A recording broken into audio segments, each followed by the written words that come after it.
Hello, my name is Nathan, and I serve as the English Language Learning Librarian at Cook Memorial Public Library.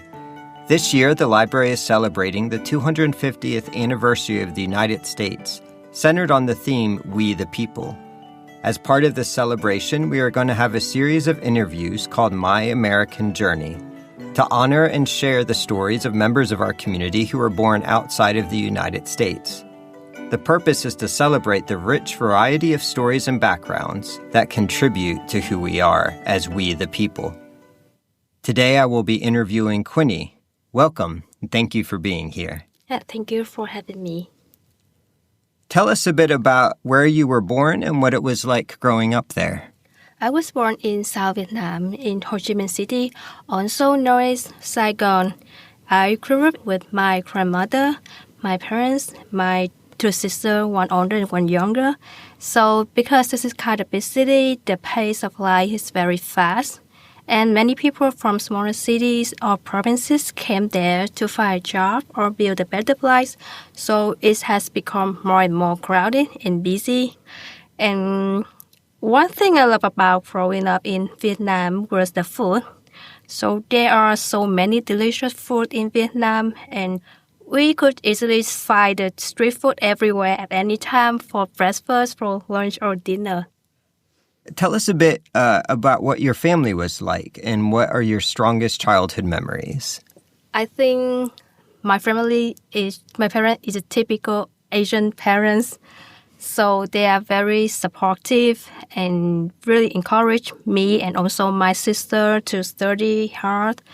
And that's why my memories of my childhood is just related to studying. We have the extra class after school, and we also study in the summer too after the school year. What activities did you love to do when you were 10 years old, and why were they special to you? I really love to go to my siblings' house in the summer. Yeah, at that time, we have the perfect time to play toys or meeting with other people in her neighborhood. Because after a whole year studying, I just have the short time to enjoy my summer. Can you share your feelings about the United States when you first heard about it, and what images or ideas came to mind? I don't remember exactly when first I heard about the U.S., but when I was a kid, I have some relatives in the U.S., so I received a lot of chocolate from them. So I know in my mind, U.S. is the rich country who have a lot of chocolate. And then when I was in secondary school and high school, I watched a lot of movies in the U.S. so I can see how life in the U.S. And I see this is a really beautiful country with tall buildings, a lot of cars, and Disneyland. Nice. So by the time I was in college, I knew more about the U.S. This is a highly developed country, the leader in science, technology, innovations. So at that time, I dreamed of studying there. What languages did you learn growing up? And related to that, when did you start learning English and what was that process like? So my language I learned growing up is Vietnamese. And I started learning English, I think, in the first grade. This is kind of optional class, so we just learn English by once a week. And when later in the secondary school and high school, English is a mandatory subject. So we have more time to learn English, but English classes in the school mostly focus on reading, vocabulary, or grammar. So we didn't have a time to practice listening, speaking, or writing. So after school, I went to the foreign language center to develop those skills. And I also learned English from the movie. So at that time, I learned English as a hobby, and I don't think that I will use it in the future. Just maybe I like it. Yeah. When did you first consider moving to the United States, and what led you to consider this possibility? I think when my last year of college, at that time, many of my classmates and friends, they planned to study abroad. So that also came to my mind. But I have my boyfriend, who is my husband now. He went to the U.S. to begin his PhD in 2019. So at that time, I think I will go to the U.S. And my first plan is try to apply for studying, but it requires a lot of patience and effort. So, and at that time, this is a COVID time. So I was not able to make it. And after COVID, he came back to Vietnam. We got married, and then I came here with him in 2022. So although my path to the U.S. was different from what I originally wanted, but eventually it led me here. Yeah. You already kind of spoke to this a little bit, but what were the major factors that influenced the decision to come to the United States? Sounds like your boyfriend, now husband, Yes. First is the family, but after he finished his study, we chose to live here. And the factor influenced our decision is, I think, about the educations, the professional development, and also the environment here. It is really good. Yeah. Tell us a bit about the process of coming to the United States. What sticks out to you about that journey, and what first impressions did you have when you arrived? I think my journey to the U.S. was kind of exciting, but also made me really feel nervous. So before moving, there was a lot of preparations like paperwork, visa applications, and also I need to wrap up my current job. And at that time, honestly, I feel that really lonely in the big country where everything around me was new and unfamiliar. Can you describe your first home in the United States, and what do you remember? My first home is in Auburn, Alabama. So it was a one-bed apartment. It's about just 400 square feet, and it's near the Auburn University campus. It was small. We didn't have sofa or television. Okay. So at first, when I first came in the living room, we have just a small dining table, a table for him, and also just a small bike. And in the bedroom, it's just a mattress. That's it. Okay. And later when I came, I bought some bed frame, another table for me. So I tried to decorate a little bit the house because I was very shocked. And I stayed there for a year. Then we moved to Illinois for my husband's work. Okay. Yeah. So what I remember most about Auburn is not the apartment itself, but I think it's the people around me. So at that time, I attended an ESL class at the local church, and I met a lot of seniors who were very kind. They helped me a lot. Sometimes they gave me a ride, and they also invited me to spend the Christmas time with them. And that's were my first Christmas in the U.S. Oh, okay. Yeah.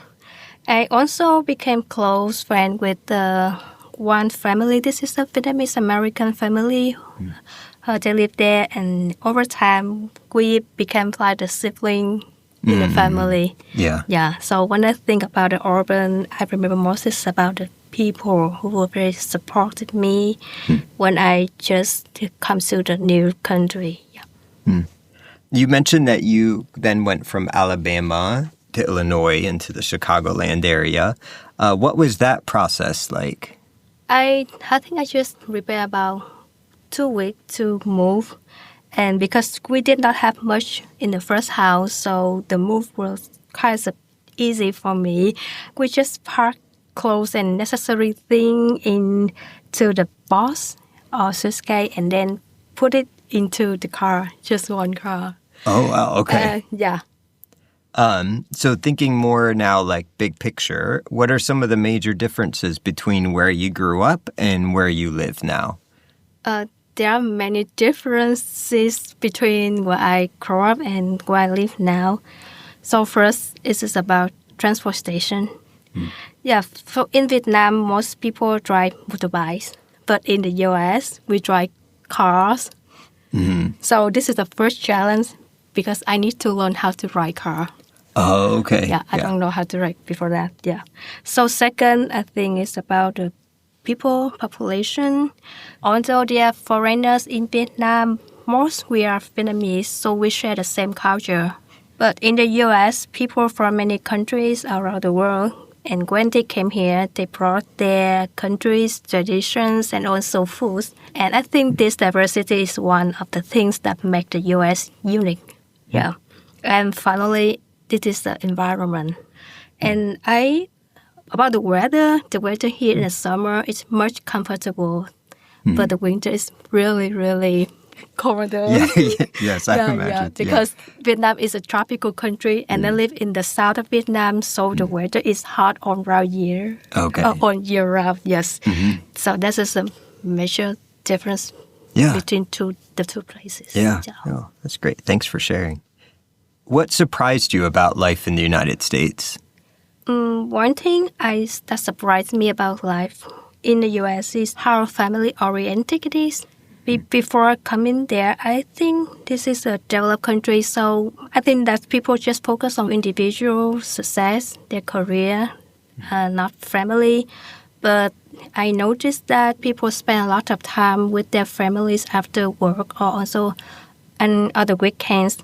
Like I can see people go hiking, biking, or have some barbecue and spend time in the parks.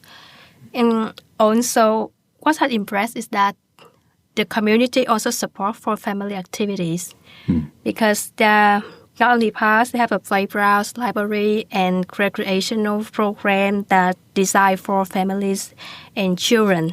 Yeah, so that I haven't had this experience in my country. What was one big challenge you faced when you moved to the United States? Honestly, there are many challenges. Sure. Yeah, when I moved here, language barrier, cultural differences, and new environment. But the biggest one at the beginning that I remember most is as a transportation. Yeah. When I first arrived, we did not have a car, but we have nothing, so we relied heavily on the bus system. And because we live in the college town, the route just in the campus. So this kind of difficult for us to go outside the campus, even though go to grocery store. Sometimes I need to ask my friend for a ride. So, and later that we bought the car, just a used car, and my husband got a driver license first, and then I need to learn how to ride. And then that is really my challenge because there was no driving school near my place. Oh, okay. So the nearest one is in Georgia. Yeah. That's why I must let my husband teach me how to ride. Okay, gotcha. Yeah. It's a really challenge. Yeah. And we lost it for about a month. But we have countless arguments about that. Okay. But you got there. Yeah. Fortunately, I got a driver license on my first try. Nice. Yes, yeah. I think this is my important, the biggest accomplishment in the U.S. and I have a driver license. Yeah. Oh, that's great. Can you also tell us about one positive experience you've had since moving to the United States? Continue to transportation, right? The experience is also related to that because I didn't have a car. And after 2 weeks coming here, I joined the ESL class in the local church. So because I couldn't drive, and there was a volunteer driver. So every Thursday evening, he would take me to the church and then take me to the house. After that. So also, the church also provided a free meal for me before the class. So I was very impressed of how nice people and community are because I'm just a foreigner. Yeah. So this experience made me feel very welcome and supported during my first year in the U.S. What do you appreciate the most about living in the United States? What I appreciate most about living in the United States is that I feel I am not left behind if I'm willing to learn and do my best. For the very first day, everything was unfamiliar to me because I had no connections here. At that time, I am not sure whether I can build my life in a long time. But luckily, I met many people who are willing to help me even though they didn't know me personally. And thanks to their help, I now have much better understanding of how life and society work and how to manage my daily life now. Yeah, and I know where to ask for help when I face difficulties, and which make me feel more secure about my life here. What traditions from Vietnam have you continued, and what new traditions have you established since moving here to the United States? One tradition I have continued from Vietnam is the celebrating the Lunar New Year. At this time, my husband and I will prepare some food, traditional food. I decorate a little bit my house and also invited my friend. And we have the time to make a call with people in the Vietnam, with my family in the Vietnam. And the new traditions that I established in moving here is, I think it's Thanksgiving and Christmas. That I can enjoy people. We have a turkey, pumpkin pie. Nice. Yes. How have you built community here in the United States? I have built the community here by getting in the local groups, such as Conversation Cafe and Aspen Book Club. And although I do not have the large social network, the connections that I have met have me feel more connected to my community and make the U.S. feel like my home now. Based on your journey so far, what is one important lesson or story from your experience that you think everyone should know? I think one important lesson I have learned from my journey is that it is okay for you to ask for help and keep open mind. And no matter where you are from, what your background is, people are willing to support you and help you succeed. And I know that starting a new life in the new place is not easy, especially for those who do not have the family or relative here. However, I learned that there are many kinds of people and we have the strong communities that are willing to help when we face the difficulties. And my experience has taught me that reaching out to others, being open to learning and accepting support can make a big difference when adapting to a new place and build a new life. Well, thank you, Quinnie, for joining us and sharing your story. And thank you all for listening. You can support our podcast by sharing with friends and leaving a rating wherever you get your podcasts. We'll be back soon, but until then, keep reading, keep watching, and keep listening.